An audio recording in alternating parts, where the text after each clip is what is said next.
Verse 19, whoever then breaks one of the least of these commands and teaches men so shall be called the least in the kingdom of heaven. But whoever does and teaches them, he shall be called great in the reign of the heavens. So before we interpret that verse, just on its Peshat level, if anyone breaks one of the least of the commandments and teaches men so, he will be the least, whatever that means in the kingdom. Is that not simple and clear?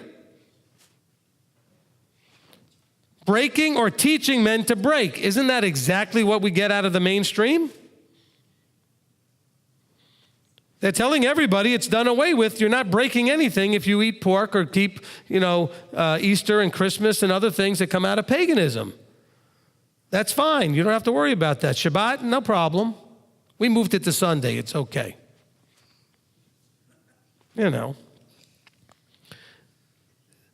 So here we have a verse that says, whoever then what? Based on not one jot or tittle will pass away, based on I didn't come to destroy, I came to, the prophets of the Torah, based on hungering and seeking after righteousness, those who will persecute you because of your hungering and seeking after and pursuing righteousness.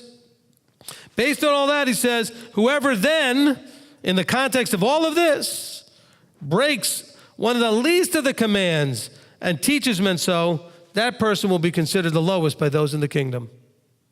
That's like the lowest thing, that's the lowest status you can have, breaking and teaching men to break. He says, however, whoever does and teaches shall be called great in the kingdom of heaven.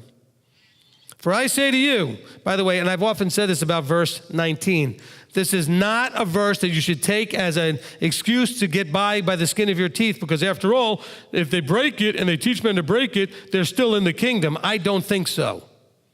That would go against everything else Torah teaches us and the scripture teaches us. I believe that when people are talking in the kingdom and they're talking about people that they knew back in the old days or back in the past, that those who taught people to keep will be held up in very high regard, and those who taught people to break will be considered the lowest of people. So let's not use verse 19 to say, well, I don't care as long as I get in. I don't care if I'm the doorman, or I don't care if I'm the garbage man. No, that's not what this verse is talking about. Look at the context of all this. It's not talking about that you can break and teach and somehow still get in. Whatever the kingdom of heaven is will refer to those who teach and people to break as being the lowest. You'll be referred to and known as a reputation as being, that is the lowest thing that you could do, to break and teach people to break.